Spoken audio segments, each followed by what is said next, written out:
to newer heights under the leadership of two honorable Prime Ministers, Sri Narendra Modi and Sheikh Hasina.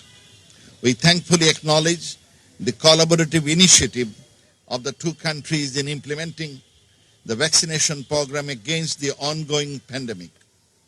As you all are aware, Bangladesh has purchased the COVID vaccine from Serum Institute of India, and the government of Prime Minister Sheikh Hasina is implementing the nationwide vaccination program free of cost, very efficiently and effectively. We held the meeting in a spirit of closely collaborate and live up to the expectation of our two peoples. We look forward to the successful and fruitful visit of the Honorable Prime Minister of India to Bangladesh. May I now have the honor to invite Honorable Dr. S. Jaishankar. Friends from the Bangladesh media, I am delighted to visit Bangladesh after a gap of nearly 1.5 years. And Dr. Momen, it's a real pleasure to be with you today. And I can say your invitation was most timely. As all of you know, we are working to prepare for the planned visit of our Prime Minister. It will surely be a very memorable visit. If I recall right, it would be his first visit outside India since the coronavirus pandemic, and his second as Prime Minister to Bangladesh. Now, we know that this is a very special year for you, when both countries mark the Mujib Barsha, is central to the realization of a dream of a peaceful, prosperous and progressive South Asia. It is in pursuit of this vision that both sides have made remarkable progress in our relationship, especially since Prime Minister Narendra Modi's assumption of office in May 2014. The significance of our ties with Bangladesh lies in your centrality, Excellency, for our neighborhood first policy and your growing relevance for our Act East policy. We see Bangladesh as a key neighbor and a valued partner not only in South Asia but also in the broader Indo-Pacific region. Every outcome and achievement in our relationship resonates through this region. It is no secret that we cite it to others as an example for emulation. And that is why we are working so hard to expand our relationship in all dimensions, ranging from security, trade, transport and connectivity, culture, people-to-people ties, energy, joint development of our shared resources and defense. Our comfort levels are now so high that we have shown that there is no issue that we cannot discuss and resolve through amicable dialogue. It is a matter of satisfaction that despite the COVID pandemic, our interactions and consultations continued unabated. We have done a virtual summit in December last year, a joint consultative commission which two of us did in September, meetings of foreign secretaries, power secretaries, home secretaries, police chiefs, BSF, BGB, and defense visits.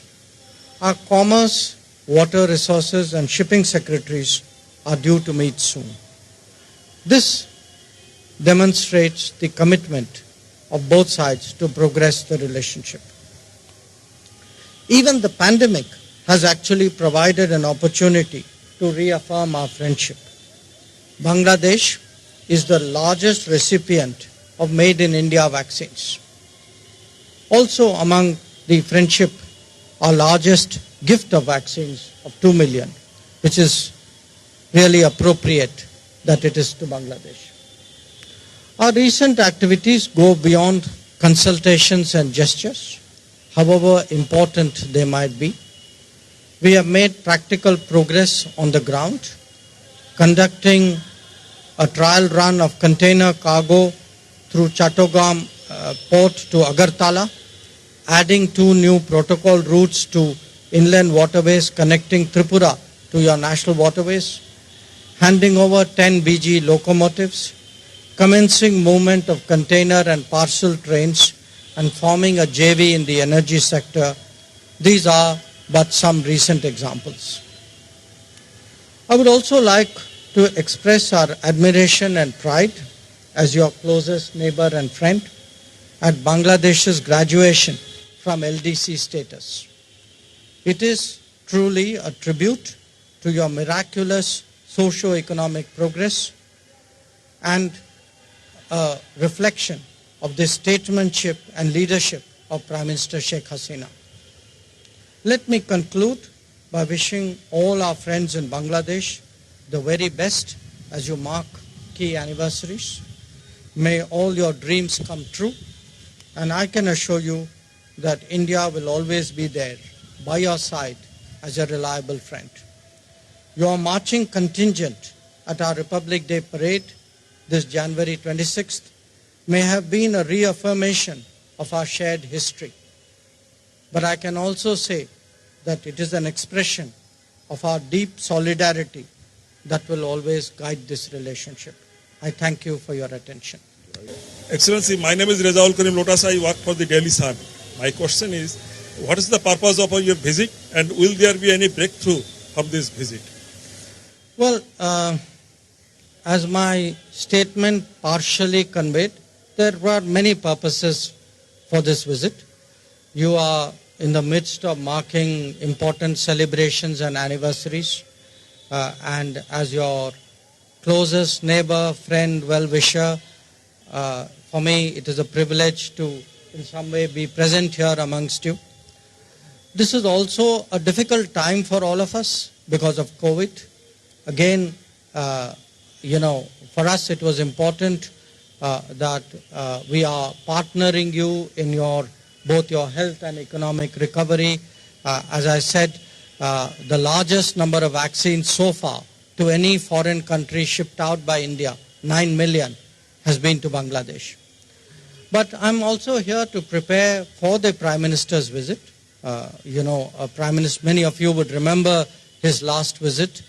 This is surely a very, I would say, definitive, something very transformational in our relationship. So it's important as foreign ministers, the two of us took stock of our relationship, asked our teams to address various issues which are still being worked out. We also reviewed a lot of the progress in the relationship, and I can tell you, to me, when I look at India-Bangladesh ties, I see enormous possibilities. I see economic possibilities. I see huge connectivity possibilities. I see a lot of people-to-people possibilities. So you can say, in a way, the idea is to both be with friends, underline the importance, and do preparations. My name is Nurul Islam Hasib. I work with Bangladesh Post newspaper. My question is, in 50 years, if we look back, we see historic 1971, excellent last 10 years, and fantastic pandemic year when it comes to bilateral relations. But still, border killing is a big question here in Bangladesh. So what is the reason? What do you think? What measures India is taking? Look, first of all, I'm so glad you prefaced it by recognizing the relationship has been so good. Now, you spoke about what you call border killings. Actually, many of the deaths are fairly deep inside India. Okay? So, we discussed it, the minister and I, as neighbors and friends should. And I think what we agreed is, look, every death is regrettable. But we also asked to ask ourselves, why is there a problem? And we know the problem. The problem is because of crime. So our shared objective should be a no crime, no death border. And I'm sure if we can get it right, no crime, no death, I'm sure we can together address this problem effectively. Excellency, my name is Mishu. I'm working for Jamuna TV. My question is regarding water sharing. Can you please hear me? Yeah. Any discussion about water sharing of our common rivers, especially Sixth River discussion is going on. and you know Tista is a big issue for Bangladeshi people all time. So can you tell us any appropriate time frame or information about Tista? Okay. No, we did discuss it, and we have a meeting of our Water Resources Secretary very soon. So I'm sure they will be discussing it further. I think you all know the Government of India's position. That position has not changed. Excellency, my name is Rahid Ezas. I represent Prothomalo. In your opening statement, you mentioned that over the last 1 decade or so, the relationship is transformational and there is a lot of huge potentiality. Since we are embarking on the 50th anniversary of our diplomatic ties and Bangladesh is going to celebrate its independence of 5 decades, so can you focus on what lying ahead when the two countries embark into new stage of our relationship, or any particular new area that you are going to cooperate with Bangladesh? Well, I can speak for myself, but I'm sure the minister shares. Prime Minister will say so.